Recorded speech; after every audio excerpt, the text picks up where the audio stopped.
pentagram dedicated to Henry Foreman. In the years of the primal force and the dawn of terrestrial birth, man mastered the mammoth and horse. Man was Hello. It's good to be back. It's good to be back. Hello. It's good to be back. It's good to be back. Did you miss me? Yeah. While I was away, did you hang my picture on your wall? Did you kiss me? Yeah.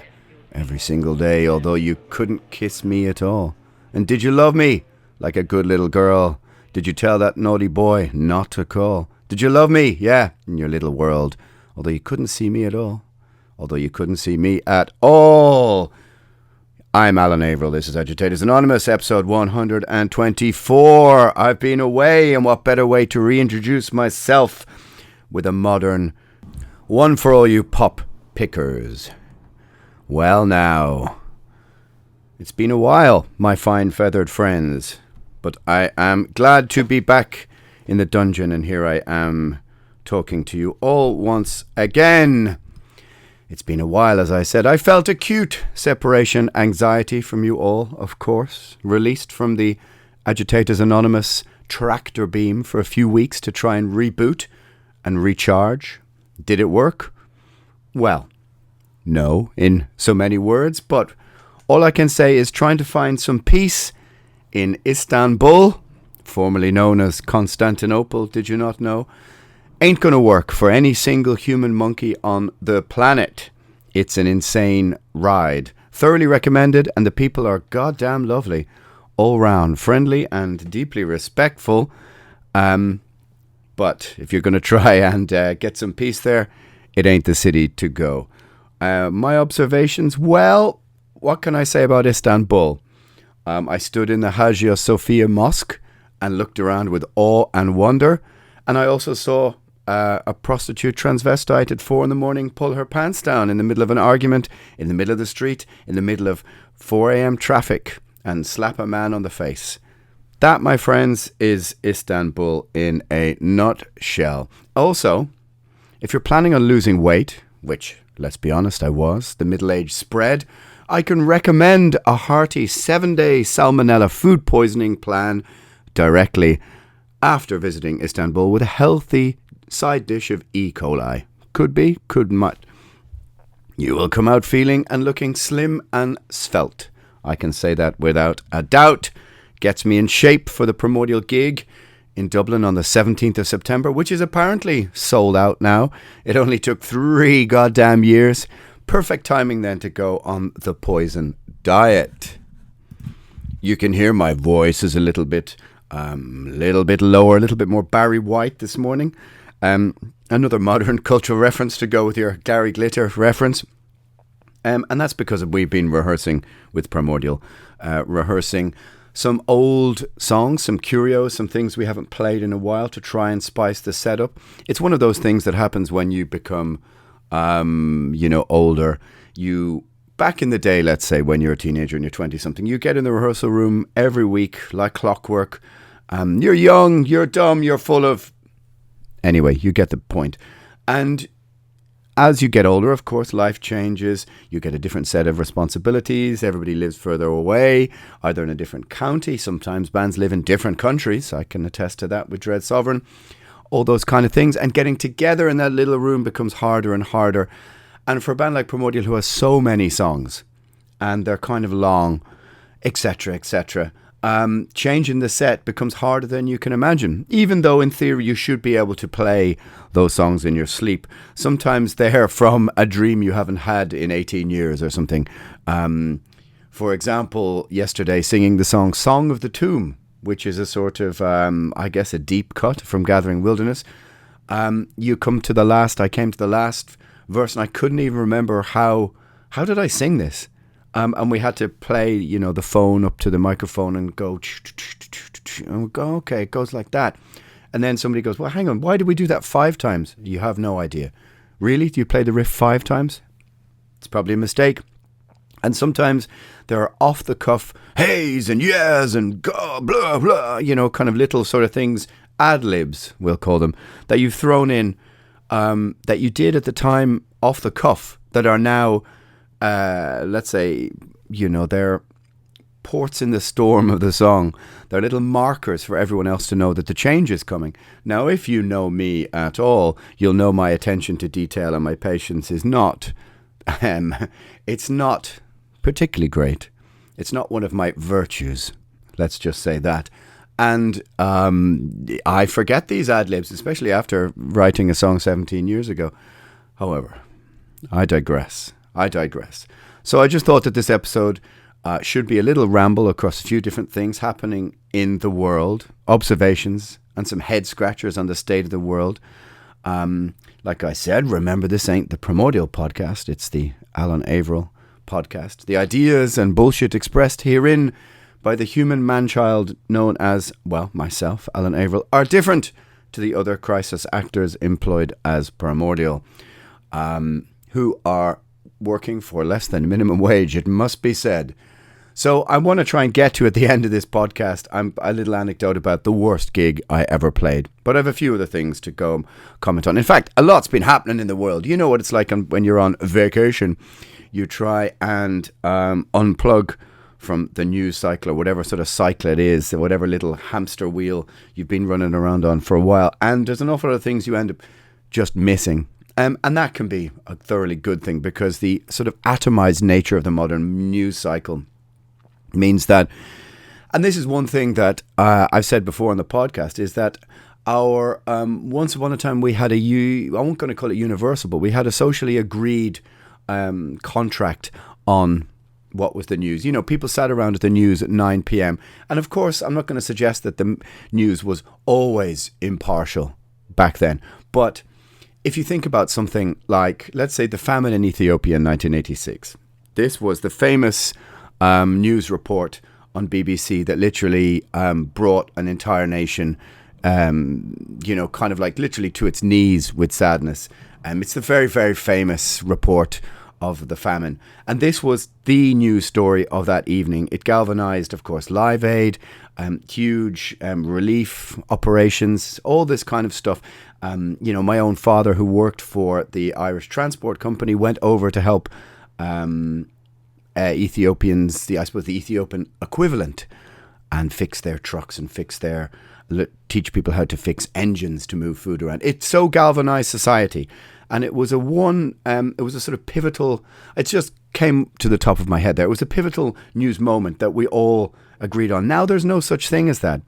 Everything is so completely atomized. Everyone is taking in their own news. Everyone is, there's very few things that we sort of all agree on. And I just have this feeling that in 1986, that news report was not a partisan news report. It wasn't tribal. It wasn't editorialized in the same way that I feel that mainstream media is now, is that there always seems to be an agenda. Now, I admit that part of that is my own subconscious bias coming to the fore, but I can't help but feel that the role of modern media journalism in the mainstream at least has changed from 30, 40 years ago. I would say that your average journalist back in the day was more of a blue-collar worker, shall we say. Have I got the colours of the collars right? Let's say working class people who are outside the tent who wanted to piss in. The purpose of journalism was to hold power to account. I was listening to James O'Keefe from Project Veritas talking about the very same thing. Now, you may agree or disagree with his methods, but that was the kind of purpose of what they were doing, which was holding power to account. And now we have a whole generation of modern journalists who seem to be defending power. They seem to be doing the work of big tech, of government and big business. In fact, they seem to be willing to report on the public for dissenting from the, this mainstream media narrative or from the state narrative, which is incredible. It suggests to me that an entire generation of younger journalists wish to be inside the tent, pissing out. I don't know if that has something to do with modern celebrity culture, a form of that. Becoming some kind of mind virus in that, you want your story rather than to have truth, to have clicks. Anyway, what am I talking about? Am I going to get to that story about the worst gig I ever played? Who knows, my friends? It's been a while since I've been sitting here in the big chair. There's a Tears for Fears reference for you, I think. Is it not? Who knows? It's been a while since I've been sitting in the chair. My brain is a bit fried, as I said. It's probably been poisoned. But, however, let's do a bit of housekeeping first. As I said, Primordial on September the 17th officially sold out. So, I'm thinking of selling floor space on in my apartment to people who don't want to pay €300 for a hotel room in Dublin. Why are hotels so goddamn expensive, you say? Well, there's many reasons. And one of those reasons is that the same weekend that Primordial is playing, Garth Brooks is also playing. Did you know that per rat or per head of capita, Garth Brooks has sold more records in Ireland than any other country in the world? So has Bat Out of Hell, apparently. There you go. Tells you a lot you need to know about the Irish musical taste. Garth Brooks, I think, is doing 5 nights at 80,000 people a night. Work that out. That means that just about 7 or 8% of the population, in theory, is going to see Garth Brooks. And there was nearly a riot when he cancelled before because of COVID measures. Nearly a riot. In fact, I thought to myself there might be more civil unrest because of a cancelled Garth Brooks gig than the government implementing lockdown measures upon the public. Yep, work that one out. I don't know. It's a head scratcher. But certainly, if I suppose Ireland was going to attempt some form of military coup, or at least, let's say, angry people from the Midlands with various farm implements as weapons, I think that Garth Brooks himself could lead that revolution. What would we call it? I don't know. Some kind of... what could we call it? The lack of irony revolution. I don't know. Anyway, so there you go. Our application to support Garth, of course, was turned down. So they put us in some small venue, almost as punishment. Anyway, what am I talking about? So I'm standing. Oh, yes. If you can follow me on _, Primordial on Instagram, Primordial_official for the various misadventures of the band and myself. You can go to patreon.com/alan.averill to support the show, to support my lavish lifestyle, to keep me in Ferrero Rocher and Prosecco, to the manner to which I am accustomed, to the manner born. You can go over there. There's all sorts of rehearsals, other podcasts, various conversations about this, that, and the other. The show itself continues to be sponsored by metalblade.com in North America and Canada, which Primordial is also coming back to Canada. It must be for the first time in over 10 years, but I'll get to that on another podcast. Metalblade.com, use the promo code ALAN in North America and Canada, and you can get 10% off your order. You know that you need it. Take a look underneath the podcast for some Metal Blade podcasts, Metal Blade playlists I made on Spotify. Right, I'm beginning to lose my train of conscience here. I must need more coffee. That's what my post-food poisoning dehydrated brain needs, is more caffeine. Anyway, so I'm standing in Belgrade Airport, Nikolai Tesla Airport. Doesn't he look smug in some of those photos, Nikolai Tesla? Kind of like, yeah, you know what I've been inventing. Anyway, I'm standing in Belgrade Airport looking at a Partizan Belgrade football shirt. I collect football shirts, in case you did not know. I have about 30, maybe 40. Now you know what to give me for a surprise gift. And the shirt sponsor is Gazprom. Now, you know that Russian energy company who had half of Europe's politicians in their payroll over the last decade or two. Retirement, it's been the retirement home of the likes of Gerhard Schröder, former German minister, and many others. Pesky old Putin, you may have heard of him, is threatening to turn the screw over the winter. Stopped the pipeline a while ago because of some kind of accident. Don't you know? Did we believe that? Did we not? Who knows? Just doing a little flexing for you, the European proletariat. And this has just raised a few questions within my morning red-eye, tired brain as I stood there staring at the Partizan Belgrade shirt. €150 it was in the airport. Little bit too rich for my tastes. But our papers here in Ireland have started to prep or scaremonger or, push for clicks with stories about blackouts this winter. Blackouts in Europe. Something not seen since the war. Second one, that is. Yep, that's true. Here in the privileged, or so we are told, West, the richest continent in the world. Well, I mean, in ways, realistically, the Middle East is probably richer, I would say. theoretically, mainly because we robbed a few things here and there along the years. But sure, look at who didn't do that. But after 2.5 years of lockdown and the pandemic, straight into another crisis, i.e. the war, and now the energy crisis with the climate debate sort of tagged on to the crisis like a weight to sink it to the bottom of any rational debate. It seems almost impossible to have a non-partisan, non-tribal conversation about these things, because all these things have been cleverly interwoven and interlinked, I would say, by the political class to obfuscate any rational argument that you want to have. Because I've sort of tried to have debates about this with people and suggest that maybe there's more to the energy crisis than our old friend Putin.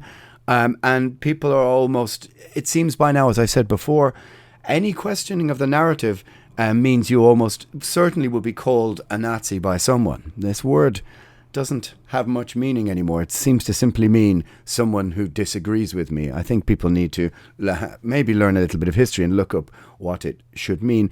But is this because our political class have so spectacularly mismanaged this, or have they? Or is it some sort of part of a broader plan, Agenda 2030 and all that kind of thing?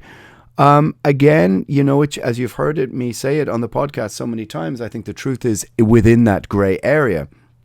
But how have our political class so spectacularly mismanaged this that in the winter of 22 we were talking about rolling blackouts, brown blackouts, where they just turn the electricity off on areas for a couple of hours? How have they so spectacularly mismanaged this? They're talking about 30-40% increases on energy bills. And this isn't very heavy metal, Mr. Averill. Come on, talk about some heavy metal in your worst gig. Yeah, I know it.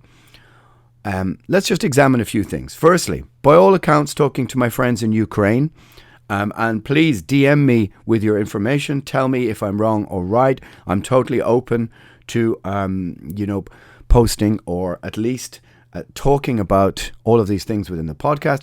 But at least on let's say the western side, from the kind of middle to the west, things are slowly, and I will say this with the greatest respect, returning to some kind of, I'm not going to use the word normality, but somewhere. They're returning to some point where people are reclaiming some small part of their lives they had previous to the invasion.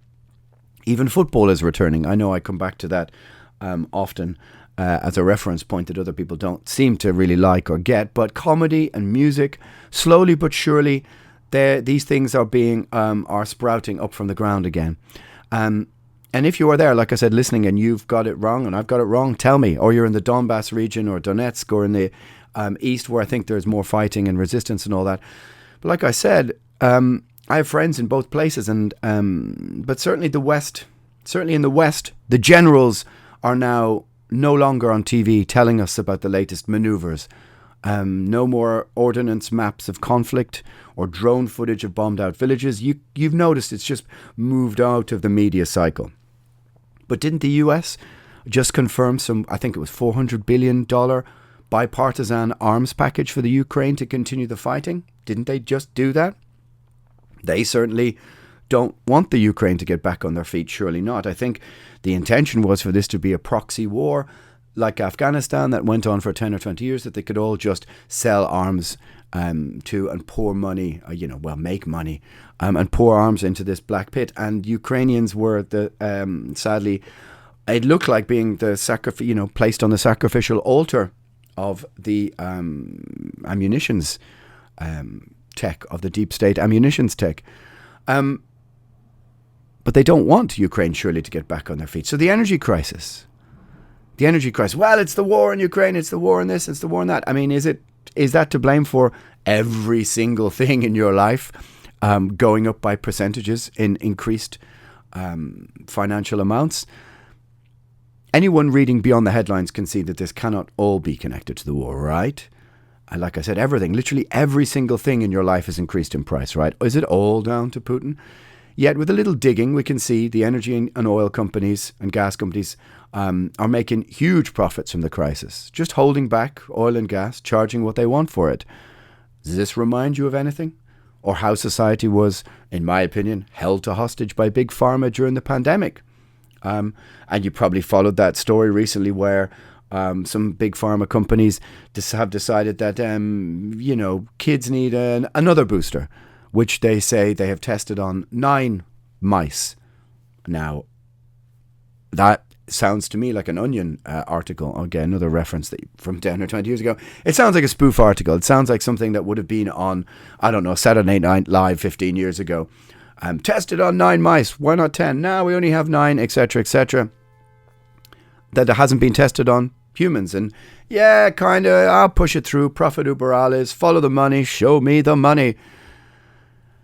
It sounds kind of like the same thing to me. You may disagree. That's your prerogative. Blackouts. I really had a blackout.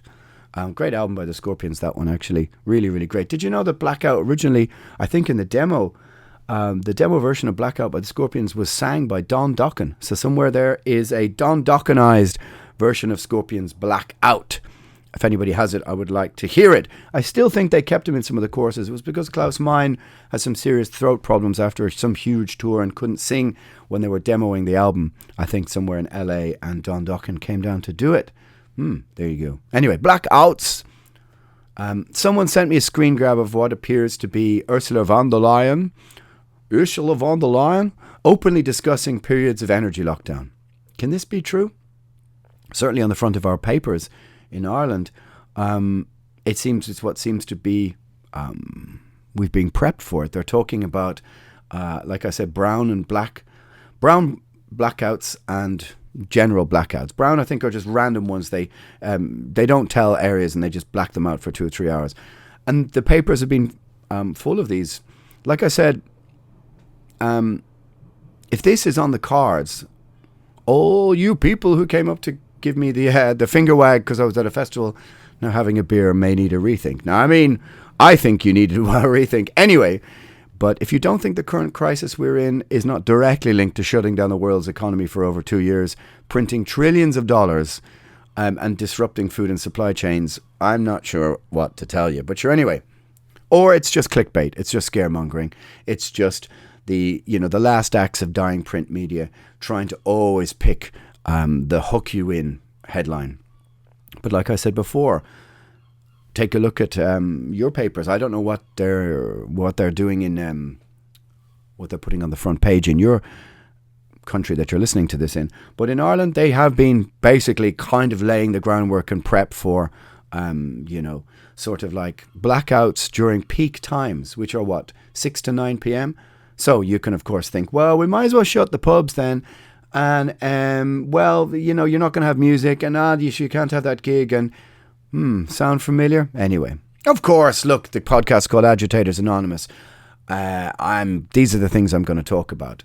But like I said before, this Pandora's box has been opened on forms of lockdown as an answer to more or less anything. A form, I said, not complete, and it can take many forms. Even just pricing people out of traveling, pricing people out of their social norms, of the things they took for granted, of the freedoms they took for granted, I think is indeed a form of lockdown. You can disagree with that if you want.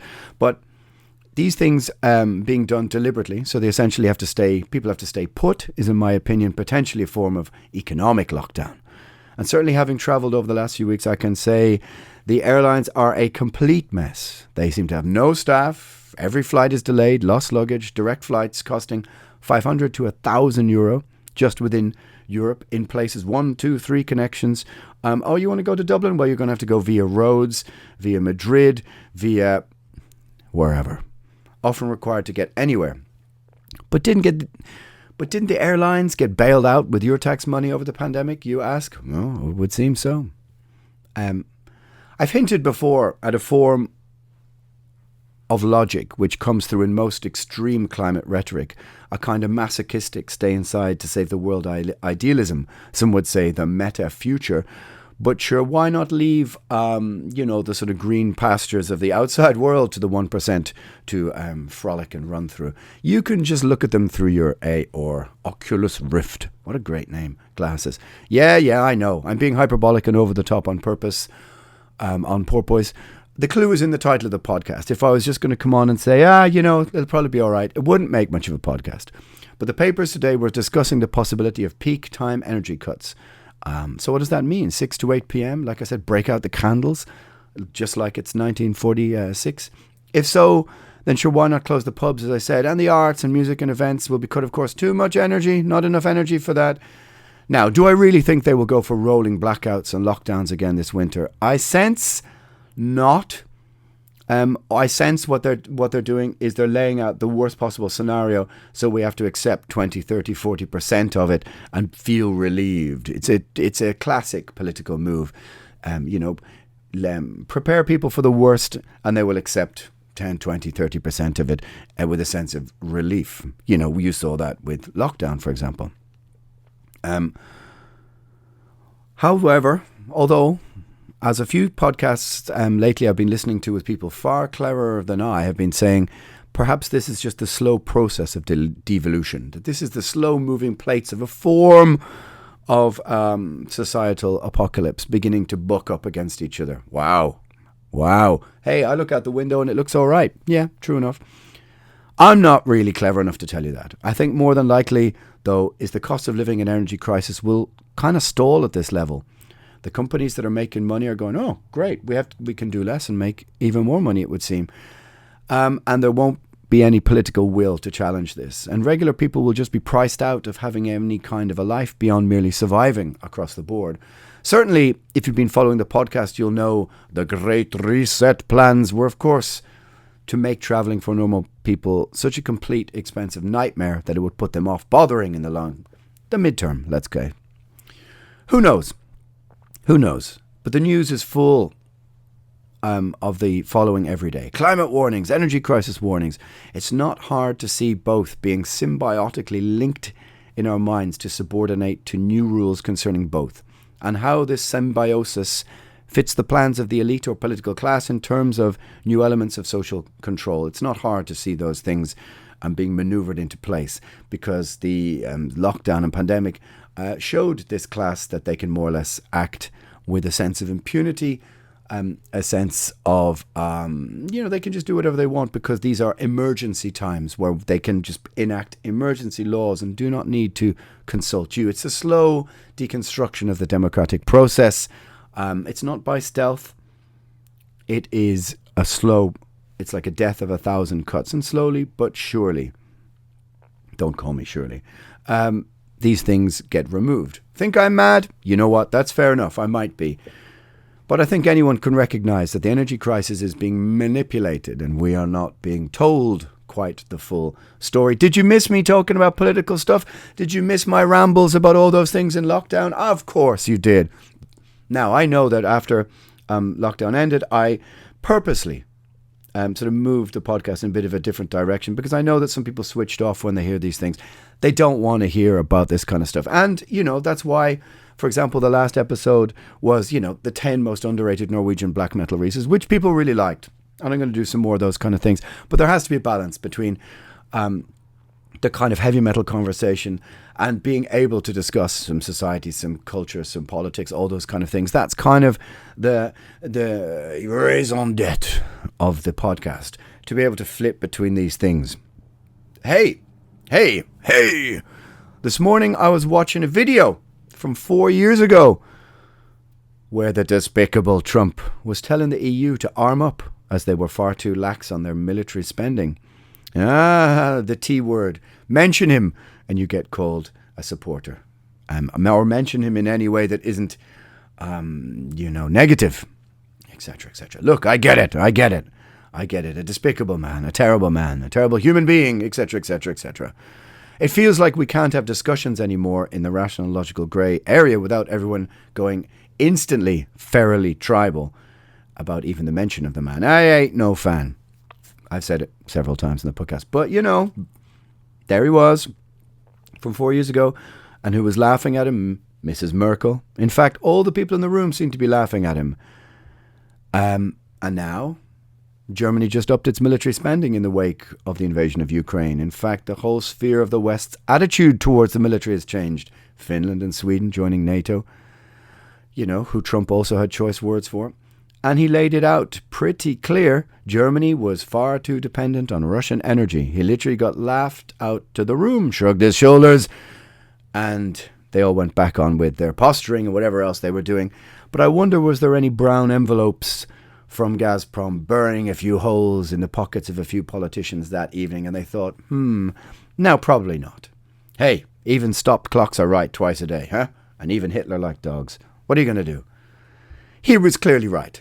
And here we are, the extent of not only EU politicians, but especially German ones who were revealed to have ties, who were in bed with Russian energy companies over the last 10, 20 years. Like I said, the aforementioned Gerhard Schroeder as an example. Do a little Google search on him if you wish. Is now super clear. It seems they really don't care if your grandmother is to die of cold this winter. Just like they didn't care when she died in a care home during COVID. Yes, indeed, I went there. But it's true. And that's really been one of the battles of Agitators Anonymous. To get across one point above all. Well, many points. I mean, skepticism is the rational perspective. To try and inhabit the grey area between both points of tribalism, to say that the truth is in the grey area. The claim by myself of being politically homeless. So don't claim me for either side of your argument, because I ain't having it. I'm sitting in the middle. The podcast stands for rationality, in as much as I can be rational or try to be logical, to hold the middle ground between these partisan tribes screaming at each other. But one point above all, whether you are on the left or the right, and that is that the political class, the elite, whatever you wish to call them, by whichever name you wish to call them, they don't care about you. They don't really care about your grandmother or whatever else. They never did. To open the door to skeptical and rational thinking. Of course, you can say, one of my best and my oldest friends says, he goes, look, Alan, if everyone believed what you did, the world would collapse. Seems to be kind of collapsing anyway. But as we need a little faith. But the idea that the institutions of state, governance, technocracy, and now sadly mainstream media would seem have your interests at heart. This is a naive place to be, considering where the world may be heading. But hey, ignorance is bliss. Maybe you are better off. Maybe you are. But my point remains that if you can open the door to a little skeptical thinking, it can go a long way to trying to understand these things. But the idea that these institutions have your best interests at heart, that they really want to cut hospital waiting lines, that really, politics is little more than a kind of, what do they call politics? Celebrity for the ugly. Is that what it is? Fame for the ugly. Hollywood for the ugly, etc., etc. The idea that these politicians are doing anything but being caught up in an election cycle and saving their own skin. Just witness Labour MPs in the UK being asked what is a woman and watch them squirm, because they're worried about the Twitter backlash. They're worried about losing their jobs. They're worried about an online mob coming for them. They're worried about all these things. They're not really thinking about the question in any other depth than how can I get out of answering this? So just a kind of rather poor example of what I'm trying to say. But if you take a company like Pfizer, who previously I think were one of the most sued companies in the world, for whose reputation was fairly deep down in the mud before the pandemic, as most big pharma was. I mean, look, hey, who caused the opioid crisis, right? Which was the greatest single killer of humans in North America every year for the last decade, or something like this, as I said before. Look it up. You can see that that's just about on the money. That's what they created. They incentivized doctors to, dish out pills, mix that in with a health system in America where, where poor people have no access to healthcare, and you create this situation.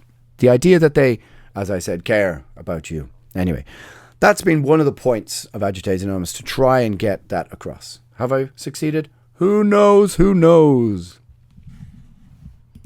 Now, this is a bit of a contentious issue, but some of you will notice that on the podcast, I don't really get into the gender thing. I just kind of see it as a kind of mainly a lose-lose situation. But a lot of people have sent me this story about the Irish teacher who's been sent or was sent to prison for refusing to use a child's preferred pronoun. And it would seem a lot of you want to comment on this. Now, I mean, look, I don't know if some of that is catfishing, people trying to get me to say something to get me into trouble.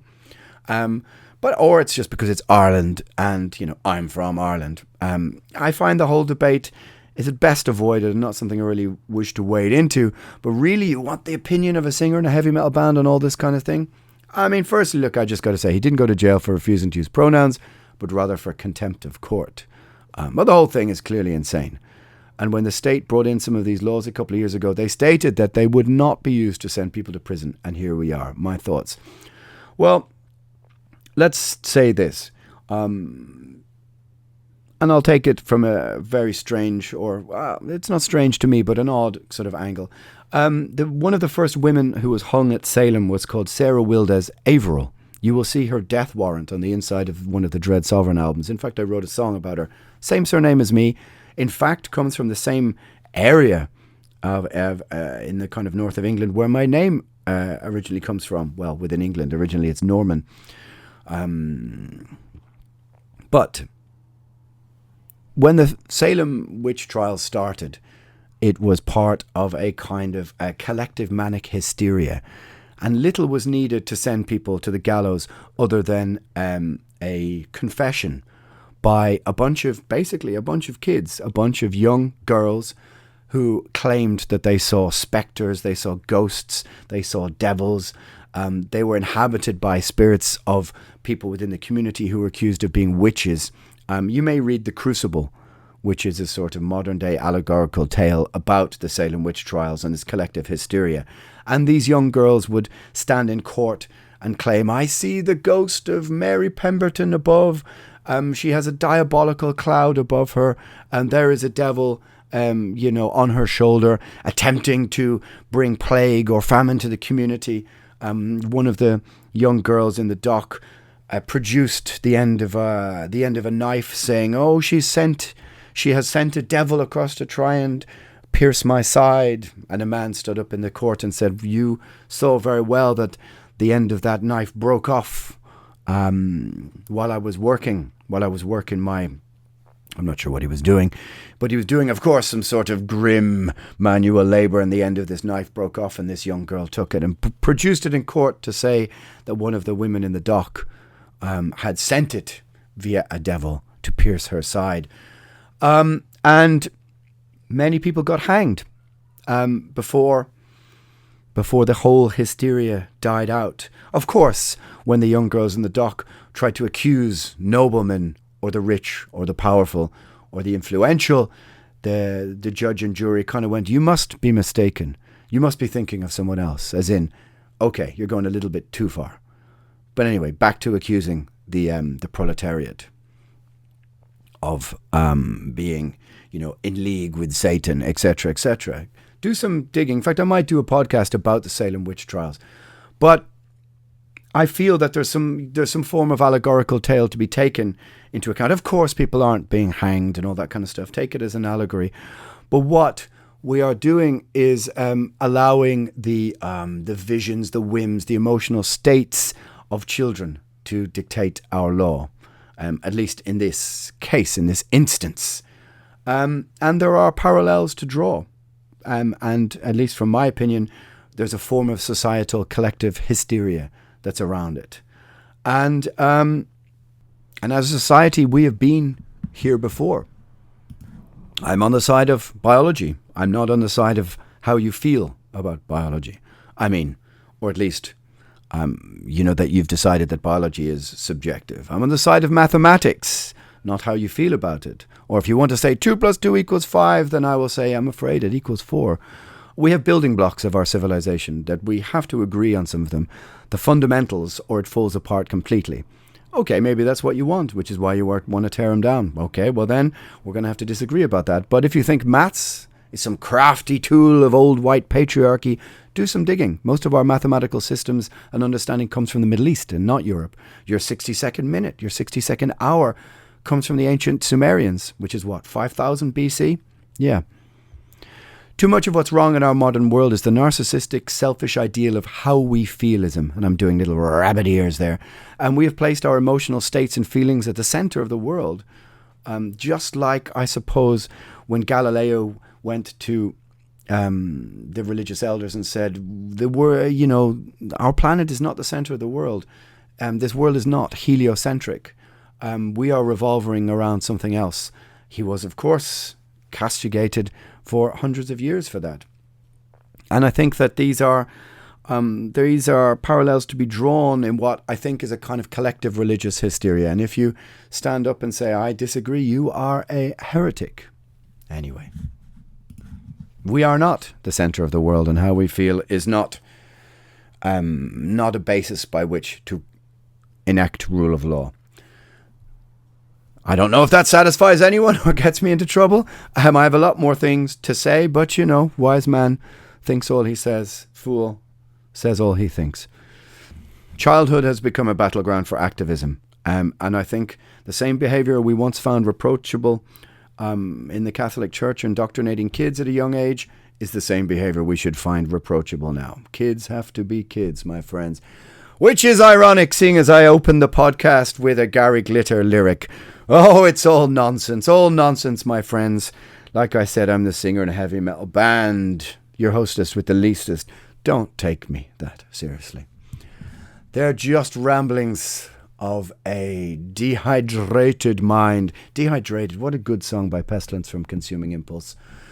Well, my friends, that is episode 120, blah-de-blah, of Agitators Anonymous. I never got to that story about the worst gig I ever played. I will do it next week. I have some great guests coming up. I'm going to talk to some more women. Ho-ho, says you. Going to try and talk to some people who disagree with me. Somebody quite rightfully commented that I seem to end up sitting on the couch with people in a rather cozy situation that I agree with. Good point. Could it just be that everyone just naturally falls into place with my view of the world? I'll try and find some people I disagree with who are willing to come on and discuss. Who knows? The offside rule. Is VAR any good for football? We know the answer is no. Agitators Anonymous, my friend, I'm Alan.averill. Stay safe out there in the world. Planet Satan over and out.